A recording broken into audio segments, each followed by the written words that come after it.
ಕೋಲಾರದಲ್ಲಿ ಯತ್ನಾಳ್ ವಿರುದ್ಧ ಜಾತಿ ನಿಂದನೆ ಕೇಸ್ ದಾಖಲಾಗಿದೆ. ಬಾನು ಮುಷ್ತಾಕ್ ವಿರೋಧಿಸುವ ಭರದಲ್ಲಿ ನಿಂದನೆ ಮಾಡಲಾಗಿದೆ ಎನ್ನುವಂತಹ ಆರೋಪ ಇದು.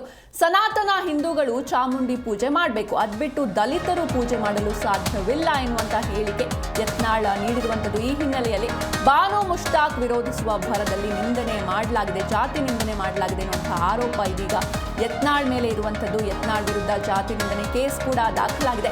ವಿಡಿಯೋ ಆಧರಿಸಿ ಕೇಸ್ ದಾಖಲಿಸಿದ್ದಾರೆ ಮಲ್ಲು ಪೂಜಾರ್. ಕೊಪ್ಪಳ ನಗರ ಪೊಲೀಸ್ ಠಾಣೆಯಲ್ಲಿ ಈ ಒಂದು ಪ್ರಕರಣ ಕೂಡ ದಾಖಲಾಗಿದೆ. ಜಾತಿ ನಿಂದನೆ ಕೇಸ್ ದಾಖಲಿಸಿದ್ದಾರೆ ದಲಿತ ಸಮುದಾಯದ ಮುಖಂಡ.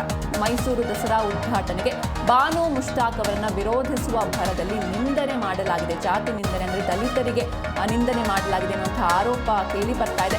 ಸನಾತನ ಹಿಂದೂಗಳು ಚಾಮುಂಡಿ ಪೂಜೆ ಮಾಡಬೇಕು, ಅದ್ಬಿಟ್ಟು ದಲಿತರು ಪೂಜೆ ಮಾಡಲು ಸಾಧ್ಯವಿಲ್ಲ ಎಂದಿರುವಂತಹ ವಿಡಿಯೋ ಇದೀಗ ವೈರಲ್ ಆಗಿದೆ. ಇನ್ನು ವಿಡಿಯೋ ಆಧರಿಸಿ ಕೇಸ್ ದಾಖಲಿಸಿದ್ದಾರೆ ಮಲ್ಲು ಪೂಜಾರ್. ಕೊಪ್ಪಳ ನಗರ ಪೊಲೀಸ್ ಠಾಣೆಯಲ್ಲಿ ಪ್ರಕರಣ ದಾಖಲಾಗಿದೆ. ಇನ್ನು ದಲಿತರನ್ನ ಅವಹೇಳನ ಮಾಡಿದ್ದಾರೆ ಅಂತ ಆರೋಪಿಸಿ ದೂರನ್ನ ನೀಡಲಾಗಿದೆ. ಖಾಸಗಿ ವಾಹಿನಿಯಲ್ಲಿ ಪ್ರಸಾರವಾದ ವಿಡಿಯೋವನ್ನ ಆಧಾರವಾಗಿಟ್ಟುಕೊಂಡು ದೂರನ್ನ ನೀಡಿದ್ದಾರೆ ದಲಿತ ಮುಖಂಡ. ಇನ್ನು SC/ST ಆಕ್ಟ್ 1987 ಹಾಗೂ 352 BNS 2023 ಅಡಿಯಲ್ಲಿ ಕೇಸ್ ದಾಖಲಾಗಿದೆ.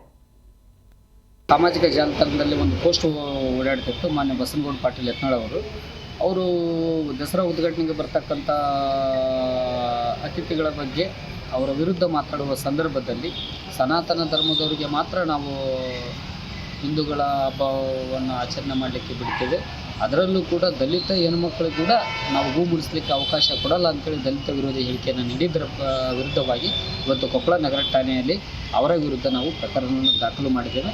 ಸೊ ಸಂಬಂಧಪಟ್ಟ ಪೊಲೀಸ್ ಇಲಾಖೆಯವರು ಅವ್ರ ಮೇಲೆ ಕ್ರಮ ತೆಗೆದುಕೊಂಡು ಅವ್ರನ್ನ ಜೈಲಿಗೆ ಇಡ್ತಕ್ಕಂಥ ಕೆಲಸವನ್ನು ಮಾಡಬೇಕಂತೇಳಿ ಈ ಸಂದರ್ಭದಲ್ಲಿ ನಾನು ಹೇಳಿಕೆ ಬಯಸ್ತೇನೆ. ಮುಂದುವರೆದು ಅವರು ಇನ್ನೇನಾದರೂ ಕೊಪ್ಪಳಕ್ಕೆ ಬಂದರೆ ಸಾಮಾಜಿಕ ಜಾಲತಾಣದಲ್ಲಿ ಒಂದು ಪೋಸ್ಟ್ ಓಡಾಡ್ತಿತ್ತು. ಮಾನ್ಯ ಬಸನಗೌಡ ಪಾಟೀಲ್ ಯತ್ನಾಳ್ ಅವರು ದಸರಾ ಉದ್ಘಾಟನೆಗೆ ಬರ್ತಕ್ಕಂಥ ಅತಿಥಿಗಳ ಬಗ್ಗೆ ಅವರ ವಿರುದ್ಧ ಮಾತಾಡುವ ಸಂದರ್ಭದಲ್ಲಿ ಸನಾತನ ಧರ್ಮದವರಿಗೆ ಮಾತ್ರ ನಾವು ಹಿಂದೂಗಳ ಹಬ್ಬವನ್ನು ಆಚರಣೆ ಮಾಡಲಿಕ್ಕೆ ಬಿಡ್ತೇವೆ, ಅದರಲ್ಲೂ ಕೂಡ ದಲಿತ ಹೆಣ್ಮಕ್ಳಿಗೆ ಕೂಡ ನಾವು ಹೂ ಮುಡಿಸ್ಲಿಕ್ಕೆ ಅವಕಾಶ ಕೊಡಲ್ಲ ಅಂತೇಳಿ ದಲಿತ ವಿರೋಧಿ ಹೇಳಿಕೆಯನ್ನು ನೀಡಿದ್ದರ